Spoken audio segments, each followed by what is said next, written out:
Hello, everybody. Hi, Welcome to Boomers and Gen Z. I'm Karen. and I'm Meg. So, what are we going to talk about today? Today we're going to talk about the Gen Z's perception on sex and what's your perspective of sex. Oh, sex. Big Sex. topic. And also from there we'll maybe touch on what is your perception of marriage and what's the difference between a marriage and a wedding and how significant is a marriage to boomers, and I'll let you know how significant it is to us. Okay. So, what do you want to know first? I want to know, like, when you were younger, when you hear about sex, like maybe when you're 18, what was the narrative? What was the narrative about sex? That if a woman were to have more than several encounters, sexual encounters, then she's a slut. Okay, so you had that word back then. Oh, yes. Or that she's loose or she's not worthy. But if it was a man, it's fine. Okay, Right? so that hasn't changed. Hasn't changed. Um, so yeah, I mean, society do judge women Yeah. a lot harder than men, and in fact, even with social media, you have to be very careful because the word can go out so fast. Even if it's untrue, it's very hard to clear your reputation after that, right? Yeah. So yeah, and with my upbringing, obviously very traditional. We it's definitely you kind of save yourself till you get married. Okay. That situation, yeah. And was there like contraceptives back then? Like, did you guys, or was it talked about? Was Durex around? Durex definitely was around, but I think more traditional families, parents don't really talk about this, or they, for me, even not talking about your menstrual cycle. So that it was really kind of difficult because you are a young teenager, your hormones are raging, and you want to try a lot of things, but you don't have enough knowledge, so you kind of get the knowledge from other resource, meaning your friends or those days we don't have Google, so you don't have enough resources to know what to do or what's the best thing. So sometimes I'm thinking, that's not very good because you're kind of listening to your friends and they are no smarter about it You're than all in you the are. same age group Correct, as well. That must have been scary. You don't really know if what you're doing is right. Yeah. But when you're a teenager, you live with thinking, oh, you know everything. And you're that's smart. true. That's true. I know everything right now. Yes, yeah. Of course I Of course you do, right? Yeah. So those are the things that kind of is pretty scary. And I do remember when AIDS was a big thing. Okay. And that was also a big component on how we view sex because obviously it came up in in terms of the way that the society panned it out was that if you have AIDS you must be having too much sex or multiple sexual partners and that you are not so the connotations were very negative and it was very difficult so we would be very careful about that. Of course, in today's world, we do know better, and then we know that it's just not from sexual transmission. It's other ways as well. But it is definitely a deterrent for me because of those days I didn't know, and all I said, okay, I don't want to have AIDS, therefore I have to be very careful of my sexual encounters. Yeah. Yeah, like I think that like for us though, like sex is not just okay. Like we all, of course, we have that, right? Like being young and stuff. Like you do want to just be with one guy. You don't want to be with. I don't. Well, I don't know. I think that there might be girls who are okay with that, being with multiple people. But I think that as a little girl, you also grow up. You want this like fairy tale. You want that one Prince Charming that you give everything to, and then if you're very young when you give it up, you get an emotional attachment to this person who actually might be Mr. Wrong, not Mr. Right. True. And then you also have social media again, and all of these artists creating songs where they're like, oh, I did this with this guy, did that with that guy, and like I'm a queen girl, and like I'm a boss girl, and like all this stuff. So it just puts a very questionable image of what sex should be. Like if it's something that is for personal pleasure where you're dominating a situation, or is it something intimate that should come from love? And so what do you think about that? I mean, of course, we want that sexual encounter to be loving and kind and giving. That would be the ideal.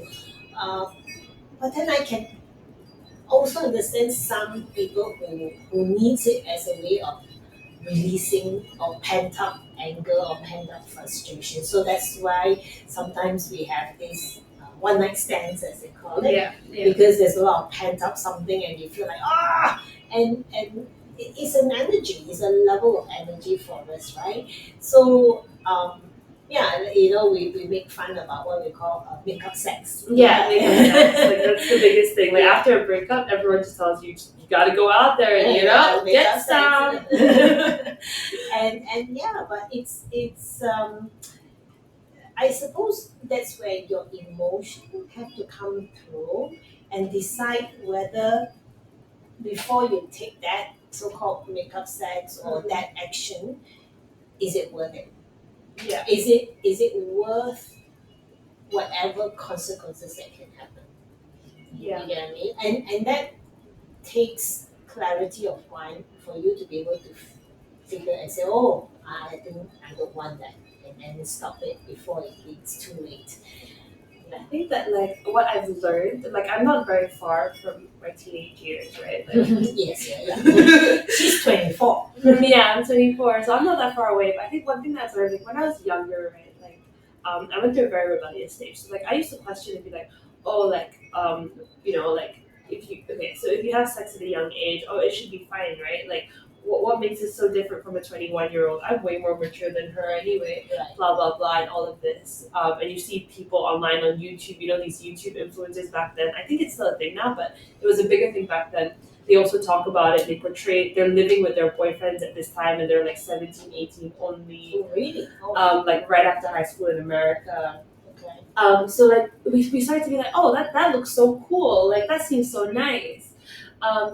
But now that I'm older, I think that the reason why perhaps the boomers advise us not to have sex so early is actually because we're not emotionally ready to know what it means, and we don't know how to draw that line on what is makeup sex and what is giving ourselves. How can we give ourselves when we don't even know ourselves? We don't know what we're giving, and we're in that situation. If we're too young, we're probably not. It's not going to be a two-way street. It's probably us being used, and we probably will end up in our room crying about it and maybe not admitting how upset we are, and then we'll be wondering, oh, why didn't the guy talk to me after that? Or now he's spreading rumors about me, because we were not able to read the situation maturely. So like I definitely think that there's a certain level of maturity that has to come when you start dating. I couldn't agree with you more, mate. I think when you're young, there's nothing wrong. I mean, I'm not saying it's wrong to have sex. I mean, this is your prerogative. Yeah. But when you are being a parent too young, or you give yourself out to a guy too young, you hit the nail on the head, is that emotionally you're not ready. Yeah. You haven't even figured out yourself. Yeah, you don't know your body. Exactly. Yeah. And when you don't, and the problem with when you're young, you tend to look for validation, for love, for connection, all from an external source. Yes. And that's where things, because you can't control the external. You don't know if that guy is a good person because he is just growing up and and therefore that's where you might get hurt, or whatever it may be, and that's where if you can't even figure out yourself and be happy with your being, and then you start searching for those external factors, it's very hard to find the real love because you are constantly chasing for someone else to validate your being. Yes, that's very true. And like a lot of girls, like there's this saying, right? Like, oh, if I don't explore, then how will I ever know what I want? That's true. But at the same time, like if you're too young, there's this word called like conditioning. You get conditioned. Yeah. So if you're very young and you start exploring all of these things, and I think that I kind of also went through this, you start being conditioned into that type of relationship or into that type of sexual, relationship where it might be more the person taking than giving. Right. And then when you get older, you'll end up in marriages where you feel very oppressed and you didn't win the situation. If anything, you've just now been conditioned in a certain way and you think that this is what normal is. And then maybe when you hit menopause, you'll have an outburst and be like, I'm going to take back my life, but why live that way, right? So the next thing I want to ask you is like, if we agree on this, then how do you know it's the one when you want to get married? How do you know that that person is the one? Is it how much of a role does sex actually play into a marriage? I don't think when you meet the right person, there's something in your being will know, and Okay. whether it's your gut or something that just feels right. I I I get asked about this because I've been married now for 33 years, Wow. and we still respectfully in love and Yeah. together and all those things. But I think the most important thing is when I felt the minute I saw this person was I could just imagine growing old with him. Okay.